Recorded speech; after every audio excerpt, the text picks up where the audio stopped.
क्या कहता है, मुझे तो ये पता है कि कान्हा मुझे अपना कहता है। मुझे नहीं फर्क पड़ता कि जमाना मुझे फर्क नहीं पड़ता, मुझे फर्क। हेलो गाइस, तो गाइस फाइनली आगे अपने नई वीडियो के ऊपर एक्शन करने आ गए। बार बहुत ही क्रेजी टॉपिक लेके आया। आज टॉपिक का नाम क्या है? गाइस टॉपिक का नाम है अभिनव अरोड़ा द विजिट। हाँ। तो भी इसमें देखेंगे कि लोग उसको इतना मानते, तो उसी के ऊपर एक छोटा सा सेशन है, तो उसका तो और फिलहाल गाइस यहाँ पे आपको ये ओनी देसी ने रीमेक किया, तो गाइस कुछ तो फनी एलिमेंट देखने को मिलेंगे। शुरू करते अपने रिएक्शन, देखते हैं गाइस कैसे होने वाला है।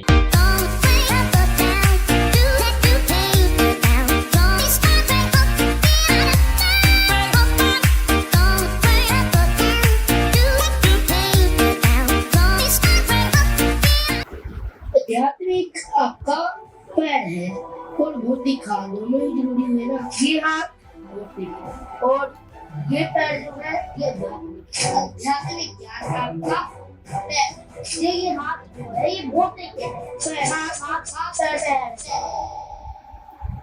इस बच्चे का नाम है अभिनव Arora and let me tell you, he's got a lot of followers, he's got a lot of fans. तो जब पॉपुलैरिटी शुरू हुई तो obviously trolling भी हुई है। तो his PR team, गोली बेटा his मस्ती dad, नहीं। he started cooking. He was like, तो मुझे लगता है कह रहा गोली बेटा कि मस्ती नहीं। काम करते हैं, कुछ पॉडकास्ट एंड इंटरव्यूज करते हैं। इसका पहला मोटिव था कि जो ट्रोल कर रहे हैं उनका मुंह बंद करना। तो इस बच्चे की इंस्टाग्राम में ना सब कमेंट छोड़ जाते हैं कि स्कूल नहीं जाता क्या, स्कूल जाया कर एंड ऑल दैट स्टफ। तो ये बताने के लिए कि वो हर दिन स्कूल जाता है, वो लिटरली सभी इंटरव्यूज में बोलने लगा कि मेरा दिन स्कूल में अच्छा जाता है। एंड व्हेन आई से लिटरली आई मीन इट। विद्यालय में पूरा दिन मेरा अच्छा जाता है। विद्यालय में मेरा पूरा दिन उत्तम जाता है। विद्यालय में हर दिन अच्छे से अच्छा जाता है। विद्यालय में मेरा पूरा दिन उत्तम जाता है। My boy is basically ready to do that, but that's not it. उसके पेरेंट्स ने उसको ये भी समझाया है कि हर इंटरव्यू में जाके ये भी बोलो कि मुझे ये सब चीजों से ना हेटर्स से फर्क नहीं पड़ता। मुझे फर्क नहीं पड़ता कि जमाना क्या कहता है, मुझे तो ये पता है कि कान्हा मुझे अपना कहता है। मुझे नहीं फर्क पड़ता कि जमाना मुझे फर्क नहीं पड़ता, मुझे फर्क नहीं पड़ता। You see, they're basically running a campaign. This is an ad. He is definitely not saying anything spontaneously, right? Like वो ऐसे बोले हाँ haters तो है, लेकिन अब क्या कर सकते हैं? No, मुझे फर्क नहीं पड़ता। You're basically watching Serious Man religious version, and his dad knows that this business model works every time. It's been done, tested, it works. Always. इस बच्चे को ये भी पता है कि कैमरे पे कैसे बिहेव करना बात हुए। जैसे अगर उसका होस्ट ऐसे साइड में बैठा है तो just mid conversation he is like गाली गलौज नहीं करना चाहिए। हम जिस संस्कृति में हैं और जो I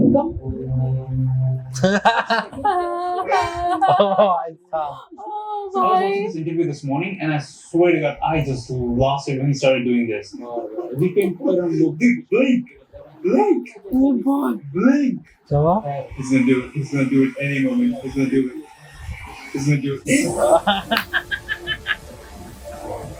There's no way he अपने आप से कर रहा है. Like he's been told to do this. So they do want publicity and attention and everything, right? But they also want to make sure कि उनके भक्त को ऐसा लगे कि ये सब ना वो अपने लिए नहीं कर रहा है. वो ये सब कर रहा है ताकि तुम अभिनव के थ्रू भगवान से मिल सको। आपका कोई भ्रम नहीं है कि लोग मेरे साथ फोटो खिंचवा रहे हैं। मैं तो ये सोचता हूँ कि लोग मेरी भक्ति से ठाकुर जी के साथ फोटो खिंचवा रही हैं। जो भी मेरे फॉलोअर हैं वो मेरे फॉलोअर नहीं है, वो तो मेरे ठाकुर जी के फॉलोअर हैं। You see how smartly वो सबको बोल रहा है कि अगर तुम मुझसे मिले तो तुम बेसिकली भगवान से मिले। This is so smart man. सब कुछ भगवान पे डाल दो, तुम पे कोई डाउट नहीं करेगा। I think अभिनव के पापा ये भी कंट्रोल करते हैं कि इंटरव्यूअर से फिर जो पॉडकास्ट होस्ट है ना, वो कौन-कौन से क्वेश्चन उससे पूछ सकते हैं। They all ask the same thing when it comes to his personal life. सभी उससे उसका डेली रूटीन पूछेंगे। डेली रूटीन कैसा होता है? तो आप मुझे अपना शेड्यूल बताइए। आपका जो डेली रूटीन है, आपकी जो दिनचर्या है, जो आपकी दिनचर्या चलती है। इसके जवाब में वो सेम चीज बोलेगा हर बार, कोई वर्ड चेंज नहीं करता वो। 3:30 बजे जग जाता हूँ। 3:30 बजे सुबह 3:30 बजे 3:30। फिर वो पूछेंगे नॉन वेजिटेरियन फूड क्यों नहीं खाना चाहिए, जिसके जवाब में he'll just say the same thing about आप अपने घर वालों की उंगली खा सकते हैं क्या? आप अपने किसी प्रियजनों की उंगली काट करके खा सकते हैं। आप अपने प्रियजनों की उंगली काट कर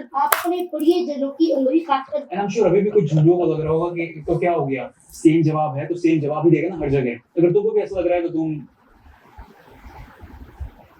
तुम स्पेशल हो। And let me tell you what I think Abhinav's dad's business model is. उनकी टारगेट ऑडियंस है यंग लोग, क्योंकि देखो ओल्ड लोग जो है ना वो डेमोग्राफिक्स में तो ऑलरेडी दुनिया भर का ट्रैफिक है।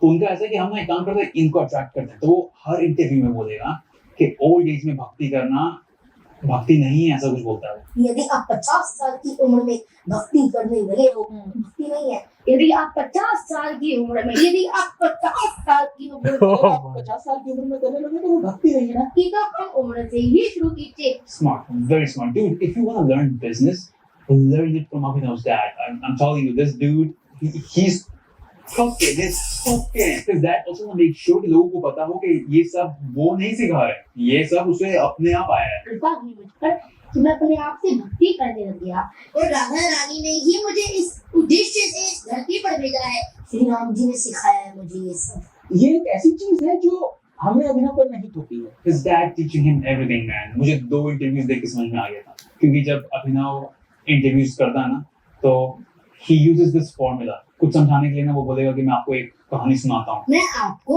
एक उदाहरण से समझाता हूँ, मैं आपको एक कहानी से समझाता हूँ। And guess how his dad does it? एक कहानी से आपको इस बात के बारे में बताता हूँ। His dad was a public speaker or something, तो ये उनके, I guess it just runs in their blood. They're just good at speaking. लेकिन at the end of the day, he is a kid.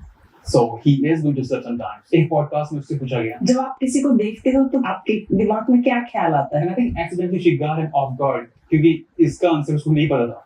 ये वाला पापा ने नहीं सिखाया था। ये तो आउट ऑफ सिलेबस है। And things get real awkward. कह रहे तो आउट ऑफ दिमाग में क्या ख्याल आता है?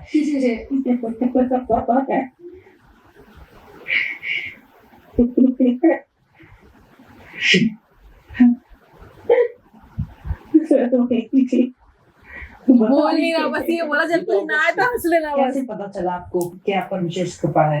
कि राधा रानी ने मुझे अपना भक्त बनाया। पर कैसे पता चला? लेकिन ठाकुर जी तो मेरे भाई हैं। ये तो आउट ऑफ सिलेबस है। I think इसका आंसर भी उसे रटाया नहीं गया था। तो ऐसे में जब वो फंस जाता है ना, तो he just says random stuff that has nothing to do with what she asked. Look, this is not a hate video for that kid. वो तो भाई बच्चा है, उसे पता भी नहीं है कि वो क्या बोल रहा है, क्या कर रहा है। But I really think कि उससे ये सब बुलवाया जा रहा है कि yes, ये सभी नॉलेज मुझे भगवान ने दी है, उसके बाबा ने नहीं। Cat. And his dad is smart, man. He knows he's got the best protection you can get in India. Religion, plus he's a child. Oh, deadly combo. No one can touch them. And the kid is smart. Like, उसे ये सब चीजें memorize करनी पड़ती है भाई. He knows how to present himself in public. Like, उसकी age में मैं रेती कंकर खा रहा था. The kid's got skills, but at this point, his dad is basically making him a product, and he is monetizing the heaven out of it. And that's sad because as he grows up, he's going to actually believe in what his dad trying to sell. Like, at some point, he's gonna think, कैसा लगा? मजा आया बहुत। मतलब अभिनव का मैंने भी 1-2 interviews देखा। मतलब ये जो होते हैं ना ओनली देसी, कितना बारीकी से उन्होंने इसके सारे पॉडकास्ट देख के एक एक चीजों का सच में लॉजिकली निकाला, लिटरली दिमाग को। कसम से बहुत ही धांसू लगा मुझे तो, और बहुत दिनों बाद बहुत मजा आया। और किस तरीके से एक्सप्लेन किया गया है हर एक चीज को, बहुत ज्यादा मजा आया। और गाइस ये कोई हेटर फैलाने वाली बात नहीं है, हम जस्ट फॉर फन की वजह से हमने एक रिएक्शन किया है। हम कोई किसी भी चीज को हेट और वो नहीं करते, लेकिन ओवर बोले तो एज एन एंटरटेनमेंट पर्पज से बहुत ज़्यादा अमेजिंग इन्होंने एडिटिंग करी और अमेजिंग तरीके से इन्होंने प्रेजेंट किया, जो कि खूब मजा आया। सिर्फ सीधे एंटरटेनमेंट पर्पज से देखेंगे तो आपको भी अच्छा लगेगा। एनीवेज गाइस, आपको हमारा हमारा रिएक्शन कैसा लगा? कमेंट बॉक्स में बताएं। नेक्स्ट वीडियो में तब तक के लिए बाय बाय।